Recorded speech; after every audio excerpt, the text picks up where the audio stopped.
for the Blitz and Rapid Championship, which is quite a huge thing, they just make their decisions on their own, and they make an idiotic decision. That's what I think. I would see no reason to go. I think the event just looks so weird as it is now. Another highlight is in December in New York this time, the World Rapid and Blitz. And you're a quite outspoken guy on Twitter. You like to have your opinions on FIDE and different things. So tell us a little bit, you had some tweets about this, and tell us a little bit about your thoughts on this year's event and the changes that FIDE now has done.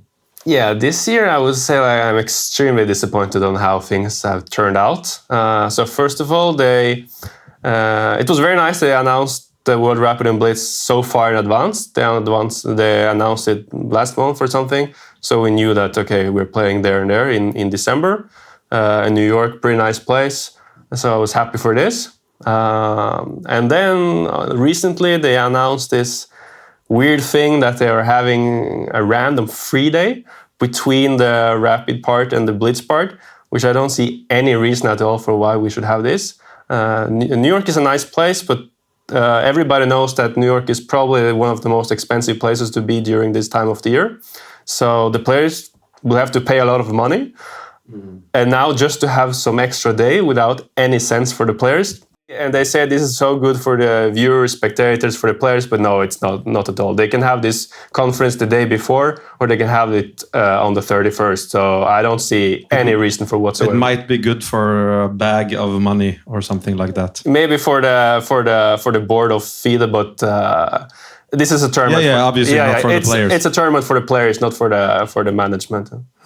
So it's not like the players need a rest day after 3 days of Rapid. I mean, absolutely not. It's 3 days of Rapid. I mean, come on, you played 61 hours straight. I don't need a rest day. I'm just asking Johan-Sebastian. Normal tournaments are 9 days, no 3 days. Olympiad it's 11 rounds, and it's very hard. So there's one free day, and that makes sense, I would say.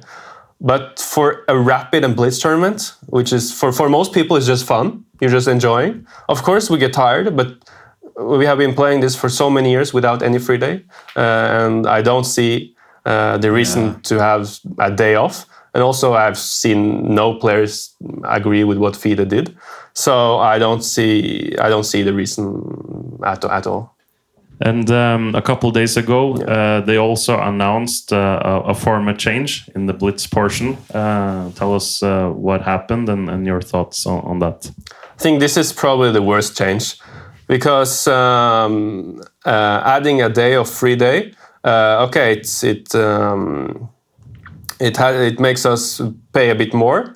But okay, this problem can be solved because they make all these stupid decisions, but I have to follow along and do as they say, and I have to pay a bit more. And okay, it will work out. I get to play my favorite event of the year. But now they come with this. I don't even know what to say. It makes no sense. They just decide to. They have this normal Rapid part of 3 days, and they decide to not have 21 games of Blitz. They decide to have 1 day of 13 rounds, and top 8 goes through to the next day. Top 8. There are usually 200 players, 200 of the best players in the world, going to play the World Blitz Championship. It's for most of them the most favorite tournament of the year. And now only 8 players are going through to the next day. And I don't think people know how hard that will be. Like 8, I don't see. To be honest, I'm a good Blitz player, but I don't really see any possibility for me going through to day 2. It will even be hard for Magnus to reach day 2. If you're unlucky in the first few games, you're out of it. Like it's very hard. It's very brutal, right? And as you said, players like Magnus can't be safe in terms of qualifying for the knockout. And what I feel is a bit sad is. For lower-rated players, this is their one opportunity to face, the top players in the world and to play them, and they only now have 13 rounds instead of 21. So it's definitely a big change. And what are your thoughts on this, Odin? No, it's ridiculous, I think. And just to add insult to injury, they do it like it's the New Year's Eve will be the last day. So for the players then. Rated 2,700-ish and feel they have a shot at making the top 8, they would have to decide, like, should we buy plane tickets for New Year's Eve, or should we just, we're not going to make it anyway? And so you have, it's just, like you said on Twitter, like for 95% of the players, it's just a horrible decision.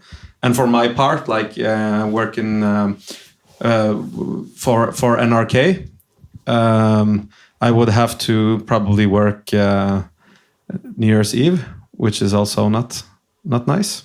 So I'm not so happy about it either. But I mean, it's been working out great, except for maybe some fishy and like safing, doing pay jumps in the end of the tournament, some draws and stuff like that. But they could easily adjust that by make a different payout structure and give people more incentive to play the last round games. And now you will have the same, like the first day you will have someone securing the top 8 finish probably, and like nobody's guaranteed anything. There's so many things that's wrong with this decision. Yeah, no, I think it's ridiculous. And also, as Askell say, for most of us, it will be 13 games of Blitz. Like 13 games, I can go play a local tournament in Oslo and play more games. And for most of the players, like it's their one opportunity to play against the best players in the world, and they get 13 games. And if you're unlucky and you have a bad start, you're just out of it. There's no motivation for the rest of your games. And also for the viewers, they say it's a good thing for the viewers. I know most viewers, they have some different favorites than in classical chess, because there's so many lower rated players who can play good in Blitz, and now they will not be able to follow them both days. And just imagine NRK, the broadcaster in Norway for the event. Just imagine Magnus doesn't make top 8. Yeah. How is that last day gonna be? There's gonna be one full day of broadcasting chess without Magnus. Yeah. Who's gonna watch? No, I totally agree, and also that's part of what's fun watching NRK and this championship. It's that, like, it's a championship for the people. Yep. And obviously the strongest players in the world, but that's where you find the good stories, like a young boy of 9 years old beating grandmasters, stuff like that. So I really want them to go back to the 21 rounds. And why don't they ask the players? They just make these decisions by their own. And then a few days ago, I got an email from FIDE asking about the format of the World Cup coming in 2025. They sent this email to all players on top 100 on the recent rating list, asking whether we want to change the format to, as it is, 2 games of classical chess, or to move it to 4 games of rapid games. So now they're asking the players whether we want to change. Interesting. But for the Blitz and Rapid Championship, which is quite a huge thing, they just make their decisions on their own, and they make an idiotic decision. That's what I think. Also, all my chess colleagues and friends, strong GMs, some of them decided not to go because of this new format, because it makes no sense. Because for I would say for 70% of players, it's the Blitz portion which are most exciting, and that's why they go. And the idea of going and play one game of 13 games and paying $500 a night, and also the flights, it doesn't suit them. So to be honest, if I wasn't Norwegian and this being broadcasted on NRK and all of my sponsor obligations, I would see no reason to go. I think the event just looks so weird as it is now.